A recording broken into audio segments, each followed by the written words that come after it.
October 10th is looking like it's going to be the release date for the Quest 3 after Amazon accidentally dropped that as the release date on their website. This was quickly pulled back, although this seems like a legitimate date because that's about 2 weeks after Connect, which is exactly the same model they followed when they launched the Quest Pro at Connect and the Quest 2 and then shipped it 2 weeks later. The Quest 3 being $500 at 128 gigabytes was an official announcement we got from Meta a while back, although recently in some EU leaks, a website showed off another model looking at a 512 gigabyte Quest 3, looking like that's possibly the second tier, skipping the 256 this time, and that one is listed at 699 euros over there, leaving us still speculating as to what the American release price will be on that. What do you think that would convert to over here in US dollars? Let me know in the comments. The headset's outer design, we are told, is now 40% slimmer than the Quest 2. It still has the same style removable cloth strap, although the back is split to help this wrap more around your skull, similar to how that Razer facial interface we reviewed was designed. It looks to be the same color scheme as the Quest 2, but now has 3 pill-shaped cutouts on the front. These house a whole bunch of sensors we'll talk a bit more about in the headset tracking zone. Some interesting new designs. It looks as though the facial interface can actually be moved in and out, so no longer will you have to install a glasses spacer every time someone with glasses wants to use it. It's designed so that the facial interface can be extended towards your face, meaning the lenses can be further away to accommodate glasses, or even if someone just needs them further from their eyes for comfort or for bigger eyelashes. That definitely seems like a big improvement over the Quest 2, as you had very few options and the glasses spacer really took away a lot of field of view. The aux port and the charging port are now built into the sides of the straps, which means it's less likely any third-party accessories from the Quest 2 will actually work, although there may be some potentials that do, such as ones that use the same controller grabbing design, cases of course, and we're still waiting on confirmation to find out if a slip-on strap will work, unlike the snap-on straps. The headset is still using camera sensors to track the world around it and map it similar to the Quest 2, but they've added a depth sensor that will now not only be able to see how far away objects are, but potentially even identify them itself. We saw in the demo that it seems to be able to figure out that a couch is a couch based on the design, the shape, and how there is still airspace above it. This means a lot in the possibilities of mixed reality, which we'll talk about more in the mixed reality section, but it's really exciting to see the headsets getting smarter, being able to map the room around you for itself instead of you having to map out the walls and all that. It's just going to make for an easier overall experience for the consumer. We do know that it's using new sensors, new high-definition RGB cameras for better pass-through as well. As far as the internal hardware components, there are reports that have claimed that it will be the new Snapdragon XR2 Gen 2 from Qualcomm processor. This would give the headset much higher performance, much better graphic fidelity, and this would not be another XR2 Plus like we saw in the Pro, which was only a slight upgrade over the XR2 in the Quest. Meta's claim said this would give it more than twice the graphical performance of the Quest 2. Unfortunately, it'd be great to get a comparison of what that would be from the Quest Pro, but that's never been announced. We also know from previous talks with Andrew Bosworth that not only is it going to be a much more powerful chipset, but it will be much better cooling in the Quest 3, which will allow that chipset to run hotter and more powerfully. We saw for years in the Quest 2 it was actually underclocked, and they recently opened up more of the performance on the Quest 2, but now they've said that the heat solutions in the Quest 3 are going to be much better, allowing them to fully utilize the chipset. Boz mentioned how there's a pinstripe all around the front of the headset that is going to be pushing air through it to keep it cool, but they said there's a lot of engineering work that's gone into this headset that you won't see that's going to help keep it even cooler. The headset optics will probably be one of the biggest improvements over the Quest 2. From what it looks like in the videos and things that we've seen, it looks like they're going to be using the same pancake lens design that they have used on the Quest Pro. This is what is allowing many headsets to be much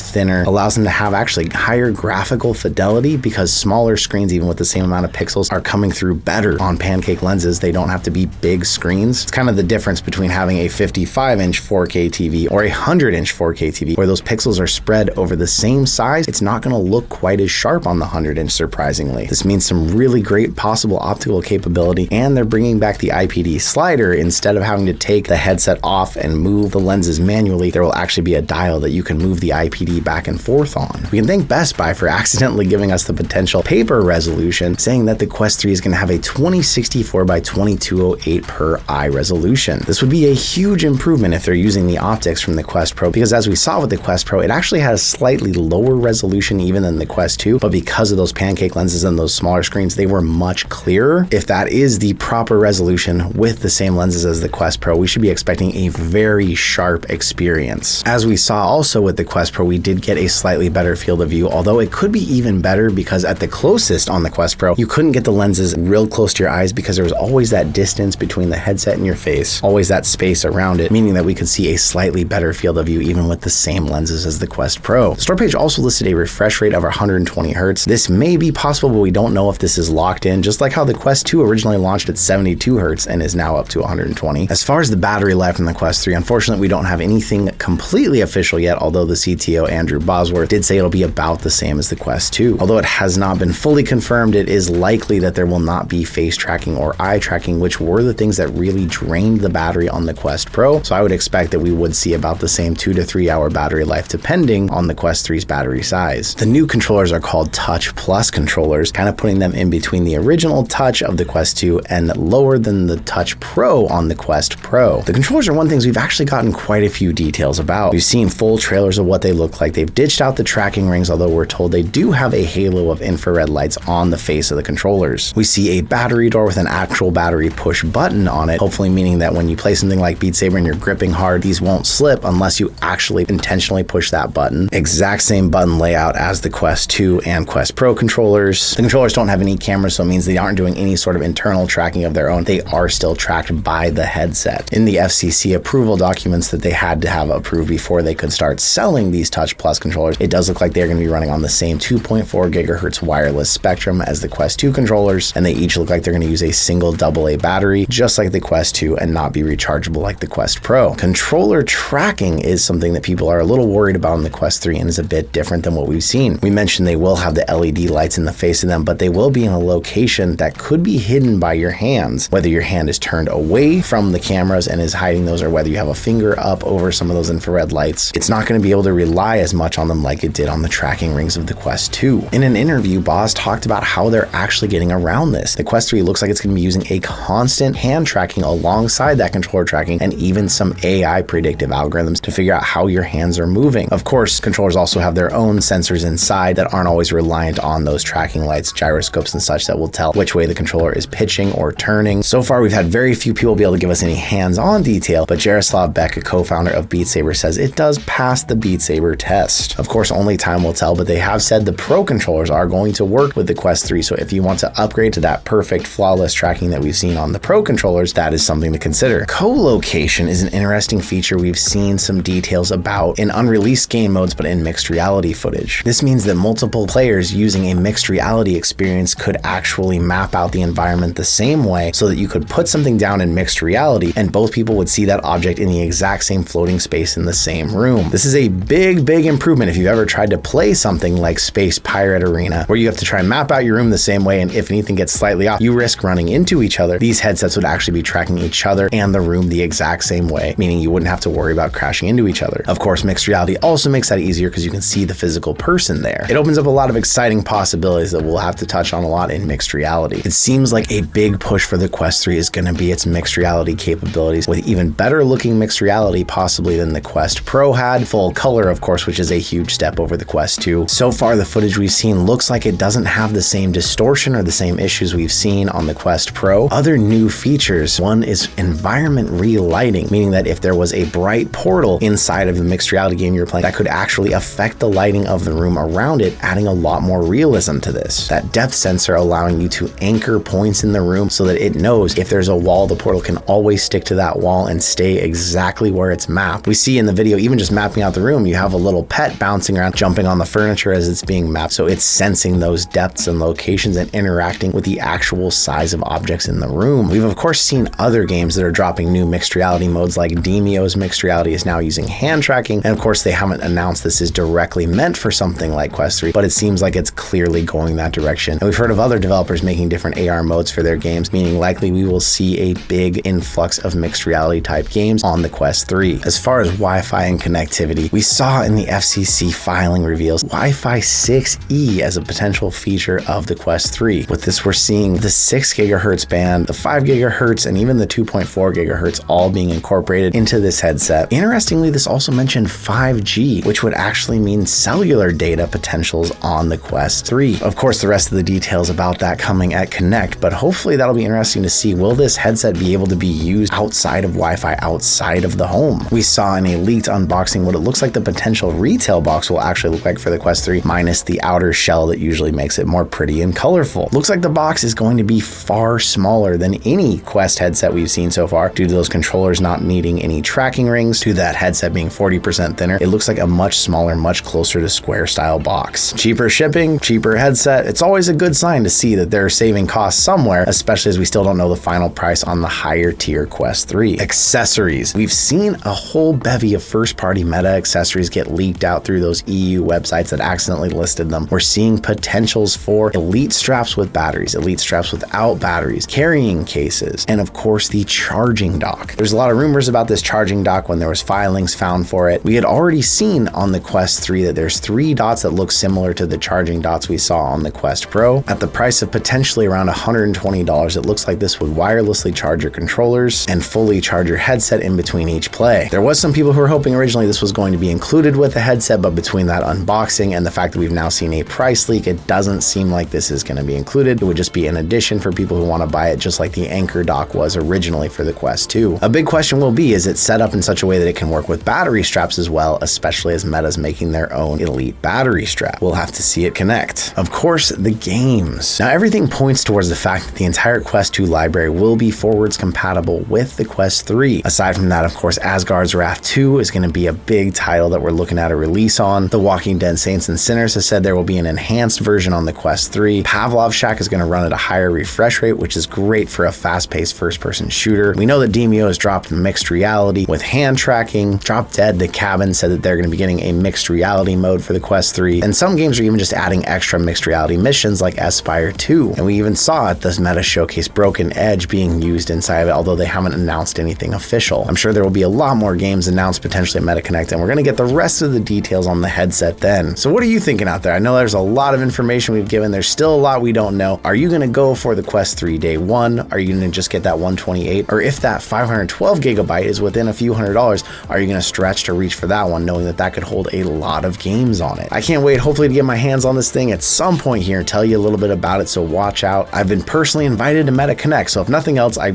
assume I would have to get on and touch one there, but we'll find out. Again, thank you so much for being here with me. I hope this was very informative, helped you know everything. And if you have any more questions, drop them down below, or if more leaks come out, I can update some more info down below there too. Thank you so much for being here with me, and I will see you in another reality.